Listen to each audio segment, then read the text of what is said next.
and welcome to another sports podcast. My name is Cayman. I am your host, and welcome to the Black Ambition Media YouTube channel, your hub for engaging and diverse content.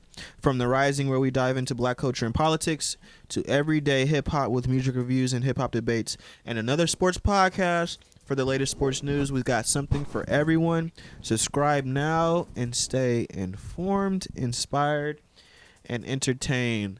The playoffs are in full swing right now.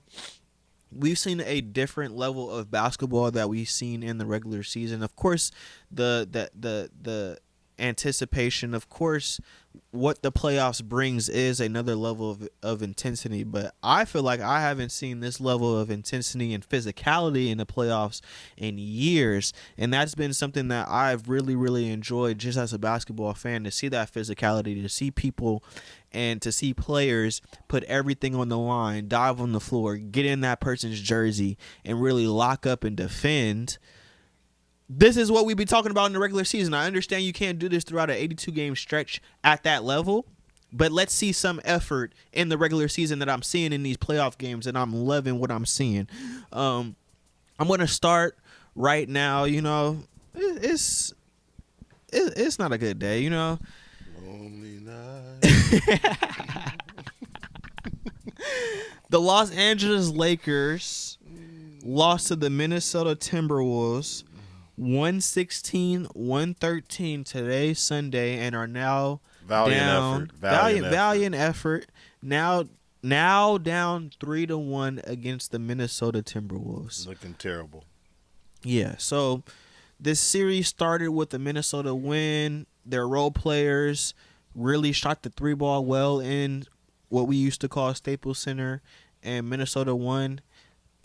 Game 2, Lakers came back with an intensity that and playoff intensity that I'm talking about. That physicality and Minnesota, even though they came back in that second half, couldn't weather the storm of what the Lakers did in that game to win. Now we're off to Minnesota. Luka not feeling good. This is game 3. He's not really into it like he's been into it, and the Lakers lose that game. I mean, they were picking him out on defense like they were doing in this game, like they have been doing in previous games, but it just felt like game 3, he couldn't give us anything offensively that compared to what Luka Doncic usually does for a basketball team. So game 3, we get it. He was sick. Okay. Game 4, we come in. We got to tie the series 2-2. What would you say the first half? How would you say the first half, the feel of the first half? You know, Austin Reeves not scoring, but Luka Doncic has it going. LeBron James has a lot of points. I think he was only 3 for 3 or 4 for 4. Yeah, so our stars had it going, doing the necessary thing. I think the first thing, and this is going to be the premise of this whole conversation when we're talking about the Los Angeles Lakers and why they're down 3-1, and how I've seen this series, Minnesota has made a decision. Oh, we're going to attack the rim. Oh, the Lakers do not have a rim protector for nothing. Since game 2, really game 1, Jaden McDaniels said, I think I'm the tallest one out here. He realized that and really started attacking that rim. Julius Randle loves contact and loves to attack that rim. Jaden McDaniels, Anthony Edwards are constantly putting pressure on that rim and kicking out to shooters because the Lakers do not have a rim protector. And to start out this game, no idea. I've said it since the trade. We need a big man. Yeah. I love Hayes. I know. But I love Hayes off the bench. There you go. And coming in maybe actually off the bench as the third option. There you go. Off the bench. There you go. I have no idea why the Lakers didn't pick up a big man at all. I mean, because worst case scenario, you still got to run into Denver. So you need a big man for that. Somebody at least the size, right. You know. But they didn't do that. Right.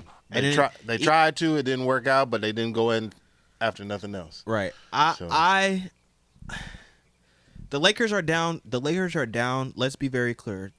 In my estimation and what I've been seeing from these games, the Lakers are down 3-1 because they do not have a big man. That's just point blank period. I'm not going to sit here and blame LeBron James. I'm not going to sit here and blame Luka Doncic. Nope. I mean, when you look at the numbers, and let me say something about this specific game, Game 4, LeBron and Luka, okay, you had great games, but you have to get this done. There were times in that game, I think LeBron had a 3, even though he was great down the stretch defensively, and I want to applaud LeBron for what he was doing, but LeBron can't be our best defender coming down the stretch of games, and we have to rely on the 40-year-old man to play defense at a high level in order to win games. And then also win the game offensively for us. So LeBron James wasn't able to hit any shots down the stretch, and I'm not blaming him, but he didn't have any points in the fourth quarter. He was not able because he was giving so many. That damn defense. He was giving so much effort, and this is why it's so important to analyze basketball and understand basketball in a different type of way, because he was helping the team in a different type of way. It doesn't always have to be by making the last second shot offensively. No, I'm sitting here playing defense, getting stops against people half my age, and I commend LeBron James for that. But then that puts the responsibility on Luka Doncic and Austin Reeves. Down the stretch, I don't need LeBron James trying to make all the decisions anyway. I need that to be a Luka Doncic first action. And down the stretch, Luka Doncic did not get it done enough for stars and greatness to overcome the Lakers' liabilities. The Lakers have a liability at the center position. So I need my great players to exceed expectations and come through in the big moment, and Luka Doncic and LeBron James usually do. But they just didn't this game, and this is why the Lakers find themselves down 3-1. Listen, I don't honestly think we can play better than we played today. I mean, maybe some shots can fall for Luka here. Maybe Austin don't get in foul trouble early, and he's more aggressive earlier like he was in the second half. Mm-hmm. And that might have been the difference. Maybe if Jackson Hayes didn't get in foul trouble early, maybe that would have changed the dynamic of how we played. But we played hard, man. I mean, Hachimura stepped up. He did. Balled out. Finney-Smith played like 40-something minutes. He did. You know? You know why I think, and this is where we're going to go into what my expectations for this series. I actually do think the Lakers can play better. The Lakers will play better in Game 5 facing the verge of elimination because Gabe Vincent, for some reason, and some of these role players play way better at home than they do at road. And that's usually the consistent basis of role players only one in the game, NBA. Though. Yeah, but this is how I guesstimated. And I'm going to declare this now. Mic drop right here. I'm going to just say it like this. Minnesota bet not let this series go 7. They let this series go 7, it's over. Now, Game 5, I'm 90% sure that the Lakers will win that game. Verge of the season being over. Year 22 for LeBron. Luka Doncic just got here. They got their pride. They're at home. I don't predict the Lakers losing that game and not showing up mentally. That's not the one I'm worried about. I'm worried about that next Minnesota. Game 6 is going to be the hardest game of the series. And I think we have enough elite playmakers in Luka and LeBron. We're talking about Luka Doncic and LeBron James right now. They can have a Game 6 masterclass in Minnesota in order to take this series to the next one. Now, let's focus on getting that first one, Game 5. Let's not take anything for granted. But what I'm saying is Minnesota bet not let this get to Game 7, because when you get to a Game 7 in the NBA playoffs with the experience of a LeBron James, with the experience of a Luka Doncic, anything can happen in a Game 7, especially with the great players. So even though the Lakers are down 3-1, I still do believe they can win this series, and I still would pick Lakers in 7 at this very moment.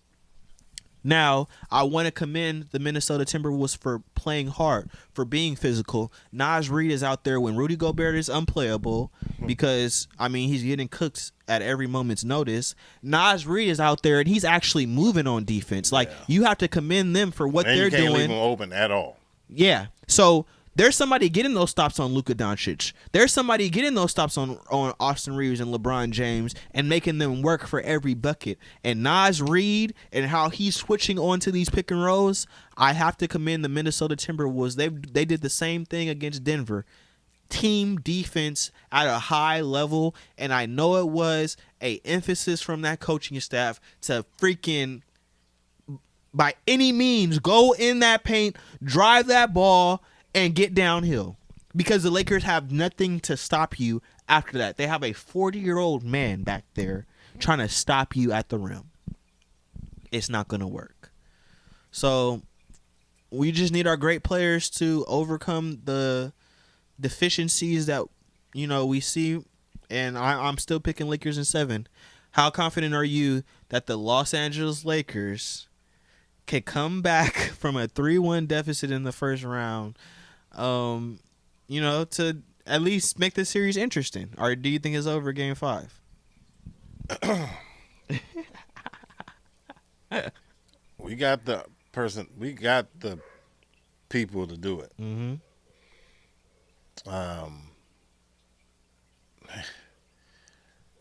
Minnesota came to play, man. Yeah, they're dogs. Like they're not gonna like back down. They're young. You see Anthony Edwards pushing Bron. Like, you know, they're young. They not going nowhere. Jordan's son. I mean, Anthony Edwards. He's a beast, man. Man, I just don't see them letting 3 games get by them. Okay. So you think the Lakers are losing this I'm series? not saying that we're not going to put our best foot forward, but we didn't want to lose today. True. That's why they played so many minutes down the stretch. LeBron shouldn't have to play that many minutes. You know? Especially with Luka out there. Why is LeBron playing that many minutes? You know, they didn't rotate nothing. They played the same people. And we can't afford to do that. And if we're doing that for a reason. Right. Obviously, because we don't have the manpower in those positions that we need them. But we knew that going into I just don't understand why we even. Come on, Howard.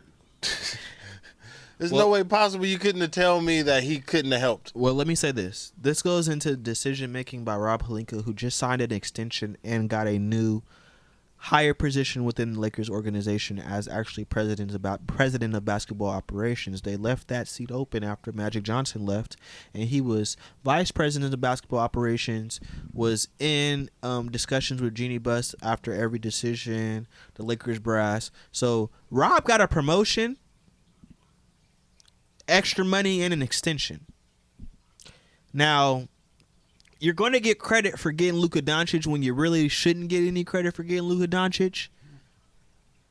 But Rob Pelinka, you have a lot of work to do this offseason, sir. I'm not even going to say a lot of... I like the nucleus of this team.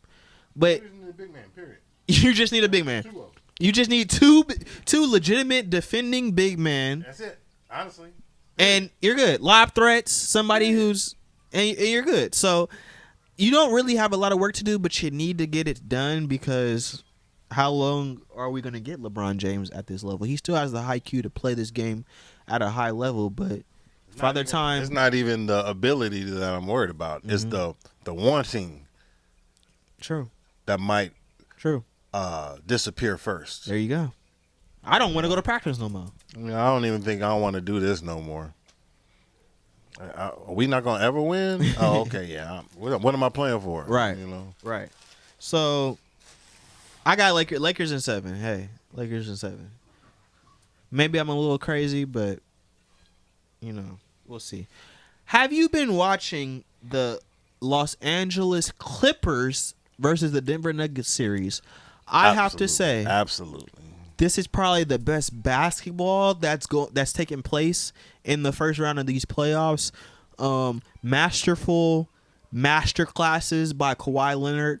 I believe it was game 2. He went 15 for 19 on shooting, like 37, 39 points, something crazy. One of the best shooting displays and performances that I ever seen in my short life watching the NBA for as long as I have. And I've did a lot of research, guys. Trust me. That was a masterclass by Kawhi Leonard. And Kawhi Leonard seems to be healthy and back. And when Kawhi Leonard is healthy and back, and when Kawhi Leonard is right, we're talking about the third or fourth best player of his generation. In a generation where there was LeBron James, in a generation where there was Steph Curry, in a generation where there was Kevin Durant, Kawhi Leonard, when it's all said and done and when it all matters the most, there's been very, very, very, very, very, very many times that I can look at Kawhi Leonard and said he showed up at the big moment. He took that Toronto team, even though KD was hurt in 2019. I believe it was 2019. KD was hurt, but he took that Toronto team and beat the Golden State Warriors in the finals and beat that Philadelphia team that I thought was really, really good with Ben Simmons and Jimmy Butler and JJ Redick and Joel Embiid. I think that team was really, really good, and Kawhi beat them by himself. I mean, he had Pascal Siakam, yes. He had Kyle Lowry, who was an all-star. These are great pieces. But Kawhi Leonard was the main reason and ingredient in that championship that year. He's got hardware. Oh, remember, he had a Finals MVP and another championship in 2014 with the Spurs. Now, that was a collective bunch to beat LeBron James and the Miami Heat that year. That was a collective bunch from Tim Duncan. If he wouldn't have got hurt, he would have had another one. If he didn't get hurt, we're having different conversations. And if he didn't get hurt, when it comes to this all-time ranking, yes, Steph Curry, I'm looking at you. Yes, Kevin Durant, I'm looking at you. And in the all-time ranking, if he didn't get hurt, and if we're a fifth, we'd all be drunk. I know, but I like to think about it and think he beat Steph Curry head up in the finals. I mean, team for team. I get it. Kevin Durant was injured, but Kevin Durant on the Warriors, like, it wasn't fair for Kevin Durant to be on the Warriors. So now you have your team. And Klay Thompson gets hurt, and there's a lot of things. But I'm just saying, Kawhi Leonard is that guy. And he's just showing you guys this series how much of that guy he is. And great basketball. Now, the game ends with Joker having the ball in isolation situation. He does his little spin, twirl, jump shot that he does. Air balls, and with 1/10 of a second left, Aaron Gordon literally catches the ball and dunks it in the rim. Ball game. Literally one of the greatest endings I've ever seen as a basketball fan. What great basketball we are witnessing. I don't know who I'm picking in this series right now. Clippers. And I would probably say the Clippers. I'll probably be leaning towards the Clippers. But what I will say is tied up 2-2. It's tied up 2-2. This is definitely going 7 games. And it's close every game. It's close every game. Why do you think the Clippers are going to edge out the Denver Nuggets in this series? I think Harden is going to be the key factor. Really? I think he is. Okay. You can look at his face. He ready. He's ready. Mm-hmm. He's been waiting. People been talking shit for years. You know, he was almost there with Houston. Chris Paul wouldn't have got hurt that one year. That might have been his opportunity. You never know. And Kawhi, he hungry too. Mm-hmm. So I don't know if they're gonna do what they're gonna do after Denver. But I think they can beat Denver. Yeah. Definitely think they can beat Denver. It seems as if, and we're going to get to the Memphis Grizzlies, but why? Because they fired their coach, but the Denver Nuggets did the same dumbass thing. You don't fire your coach 5 games before, and Adelman, I believe his name is Rick Adelman. No, that's the daddy. That's his daddy. That's the daddy, yes. Mm-hmm. So David Adelman, the son, right, takes over the team, but you don't fire your coach right before, and I think that's going to bite the Denver Nuggets in the ass. And I really want to get into these NBA franchises kind of sabotaging their teams. Purposely, probably. Purposely, because what Memphis did was an atrocity. But I think what Denver did was an atrocity too. This is a championship winning head coach. And when you're talking about these games going down to the wire, I need all my ducks in a row. I need my head coach that has been there for years and years, that knows how Jokic and Jamal Murray work at the highest level, winning a championship together. I need that guy in the field. Of course, you can fire him after the season. Fire him after the season. But give him a damn chance to be in these playoffs and compete. That's a damn atrocity, and that's why I think the Denver Nuggets will lose. Not only that, but it's really been personnel. If you got Christian Brown, if you got Russell Westbrook, if you got these guys shooting corner threes and they're not really shooters, you're not putting the right pieces around Joker in order for him to succeed. Because why did he beat up on the Lakers, especially the year they won that championship in the Western Conference Finals? There was always a shooter. Every time we doubled Joker, there was somebody hitting a big shot. And we was like, damn, man. Like, every time the Lakers get close, somebody's hitting the shot. They don't got that no more. No KCP. No Bruce Brown, who were really, really, really important to the championship ingredients that Denver had during that time. They don't got that no more. So this team is vulnerable. Yes, Jokic is great. That shot that he made to even tie the game was great. Right. But I just think they don't have enough for them Clippers. No, I think Randall and freaking Ant playing way better than Murray and Jokic right now. True. That's true. That's true. True that. You know what I'm saying. True that. Let's go over to this Celtics Magic series, and it's not much on this Celtics Magic series.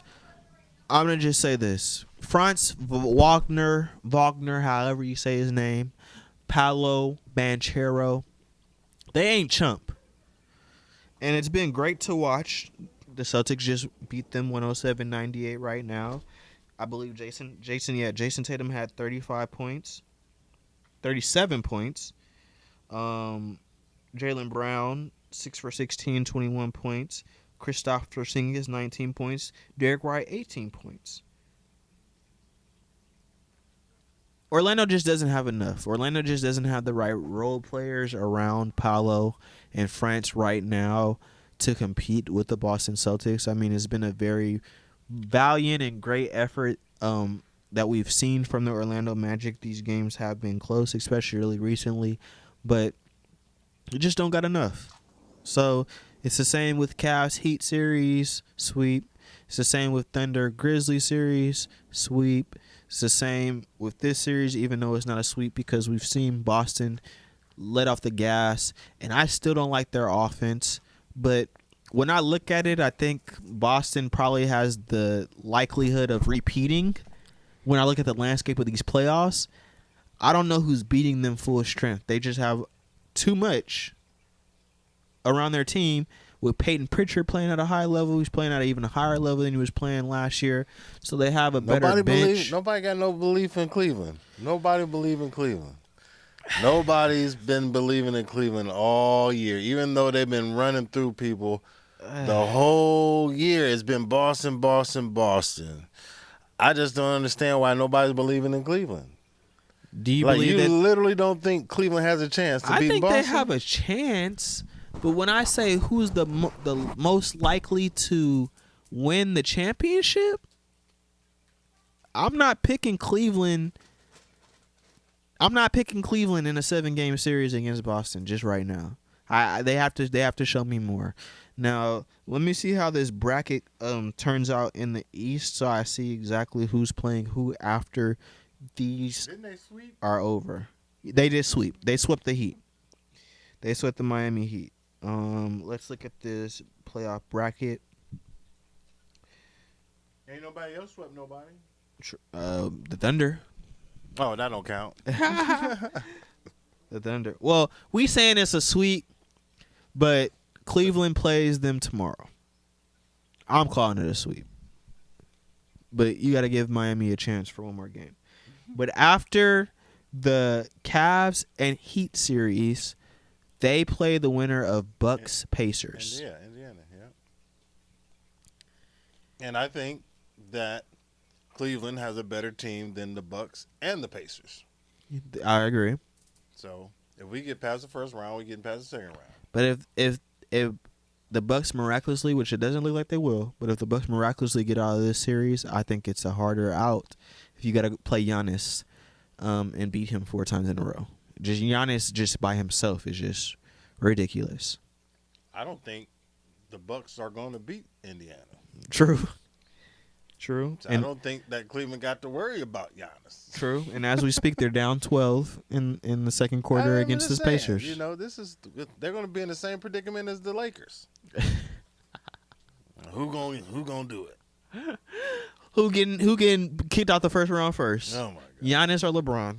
Yikes. This Rockets Warriors series. Whoop. Great basketball as well. Jimmy Butler did not play the last game, and now is he not done? Is he done? They don't know yet. They'll take it day by day and see what's going on with him. I hope he's not done. I hope not as well. I don't want the Golden State Warriors to win, but I don't want them to be done. I don't want nobody to have any excuses of why they lost. Well, if you had Butler playing, right. I don't want to hear none of that. I'll say this because I'm still going to pick them, and they showed me something without him yesterday, and I know it was one game, and now they're up 2-1, but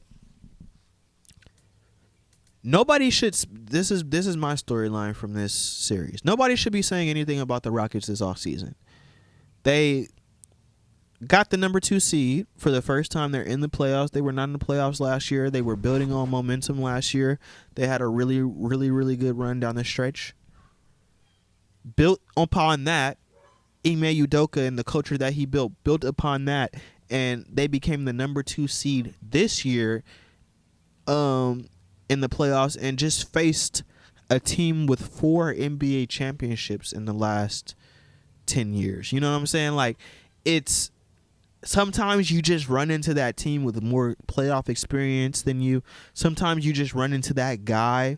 Like, there's a lot of people in the 90s that just lost to Jordan. I mean, you don't have championships because you lost to Jordan, beating up on them Cleveland teams. Price should have 5 rings. Beating up on Detroit eventually after getting his butt whooped. Beating up on Magic and Barkley and Ewing and all these guys. Magic, who could have had more rings. Ewing, who could have had a ring. Barkley, who could have had a ring. Stockton Malone, who could have had a ring. Gary Payton, who could have ran. There's a lot of guys who could have had championships, but they just ran into that guy. And this is one of the series where the Rockets just need to learn from what's going on right now. What Draymond is doing, trying to get in your head. What Draymond is doing defensively. And this is why I always credit Draymond Green and say that he is one of the highest IQ and one of the smartest basketball players to ever play this game. Guy's undersized. Guy's giving Sangoon everything he can handle. So, yes, Lakers need a big man, but, yeah, Lakers need a guy like Draymond Green on that team who, yes, I'm undersized, but I know defensive principles. I understand the game. I have the highest IQ in the world, and I can stop the 7-footer with defensive principles and practices. We need somebody like that. So, I always credit Draymond Green, but nobody should be saying nothing about the Rockets or Jalen Green or anything. I mean, I'm not a big believer in Fred VanVleet. That's not my favorite guy in the world. I'm not that big a believer in Dylan Brooks, even though I think he brings great energy, qualities and energy and intangibles to teams. Toughness to teams. Great. It might be fake. Right. Fake toughness. But I like what they're building over there. And yes, I do pick the Warriors to win this series, but that's not a knock on Houston. They're young. This is their first time for a lot of these players in the playoffs. And you're going to get beat against a Steph Curry team if he has enough help to carry them through. So, I mean, what are you going to do? Who do you pick out of the West to get out of the West thus far from what you've seen? Man, I wanted to say Lakers. Lakers so bad. I really do. Keep hope alive. I'm telling you. Game 5 is an easy win for them. Game 5 is an easy win. Game 6 is going to be the hardest. But we got players that can take that moment. I'm just saying. So, but who do you have out the West?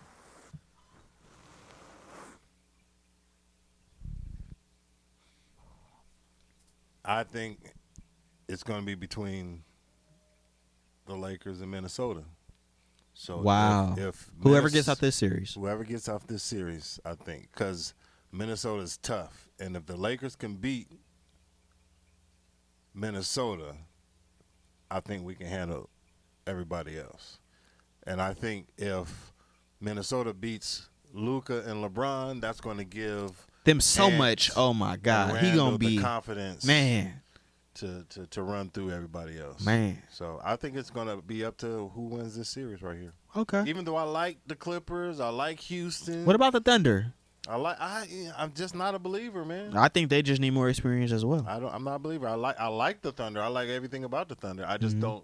I'm not a believer in the Thunder. Just like I wasn't a believer in Boston the year before they won the championship. And everybody was on their line. Right. I just didn't see it. So you got a Cleveland, Minnesota finals preview.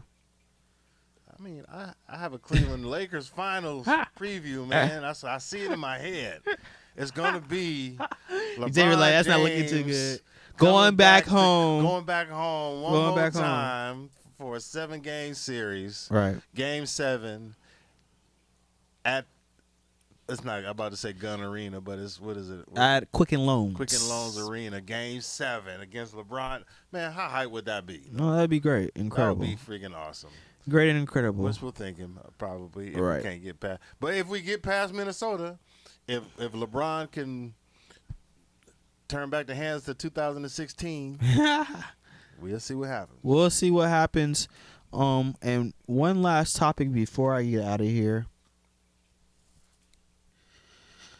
Okay. Lord Jesus, help me. Shedeur Sanders.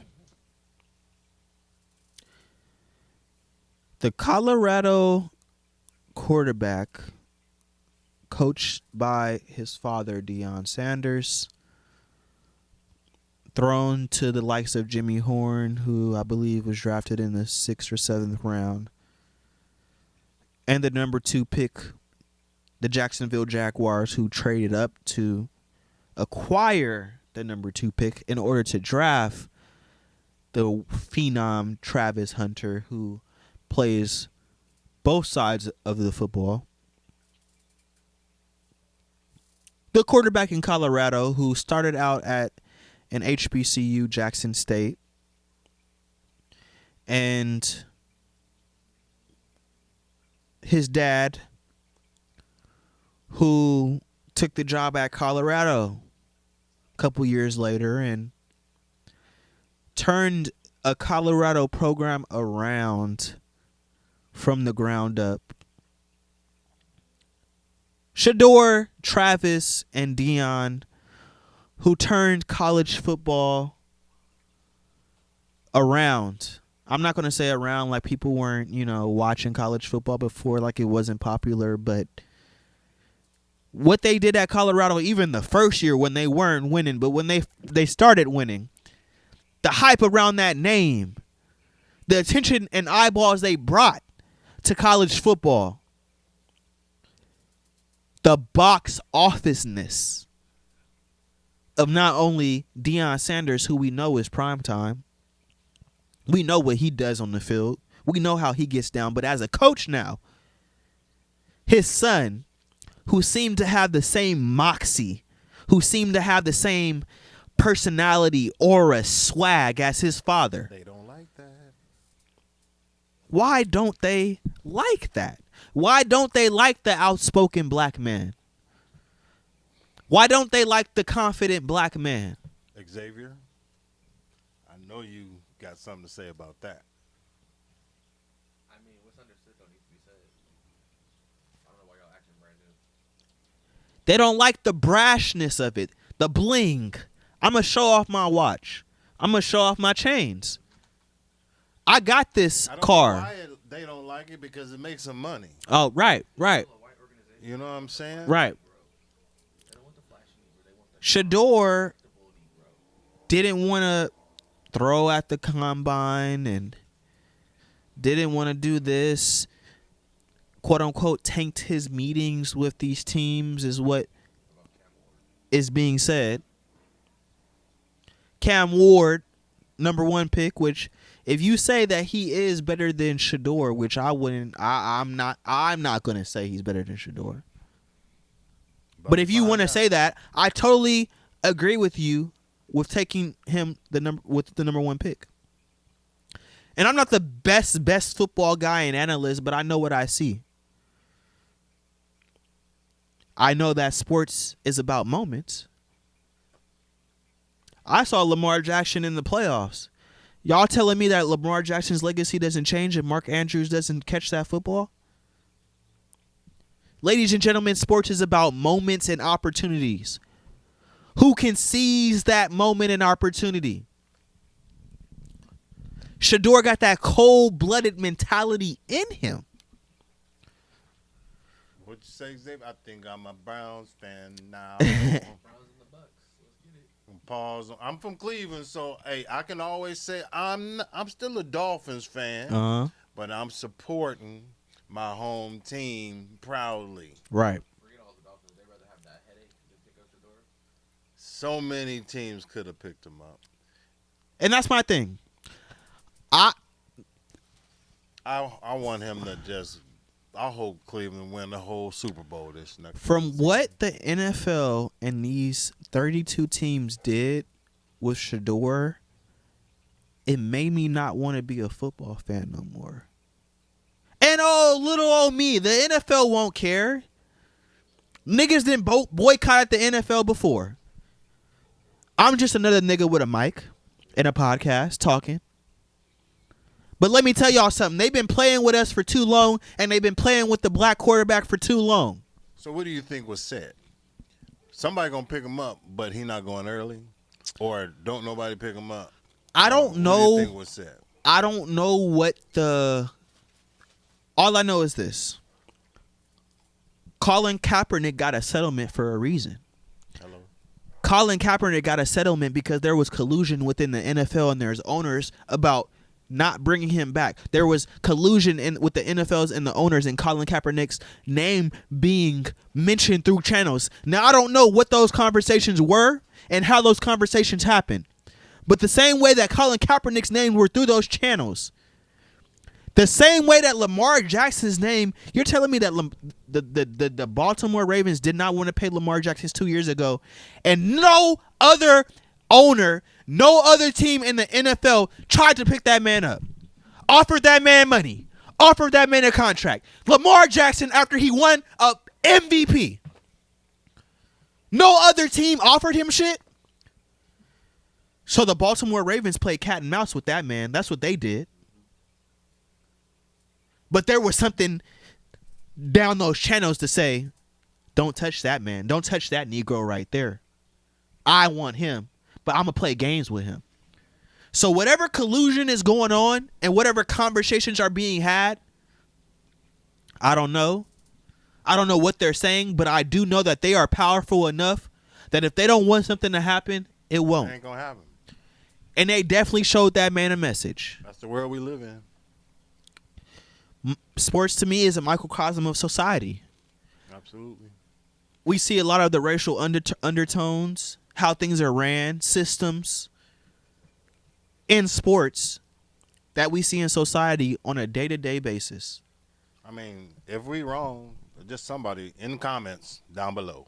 Please tell me. Please explain why he went 144. Am I race baiting? That's what they're going to say. I'm race baiting. He's just not that good. And sports is about opportunity. Now, I hope to God and pray that with the quarterback room that they have in Cleveland, that Shedeur beats the odds. But he's fifth string quarterback on that depth chart right now. I think he's better than all them fools. Deshaun included, who was a stud in the NFL at one point before he got into some trouble and all of a sudden fell off a cliff. All of a sudden can't get his mentality right and his body right to the point where he needs to in order to perform, in order to be in those conversations that he was in with Patrick Mahomes at one time. Deshaun Watson, when he was a Houston Texan, was looked at as one of the best young quarterbacks in the league and rivaling. I mean, he wasn't Patrick, but he was damn close. He was beaten. He was winning. Well, he didn't win in the playoff game. I believe they were up 21-0 in the playoff game, and then Patrick came back and walked him down. But with that being said, if you looked at it in the same vein as Patrick Mahomes, you're doing something right. So, you think they picked him up and gonna have him stuck in the system? I think so. I think, like I said, with the Lamar Jackson pass, with the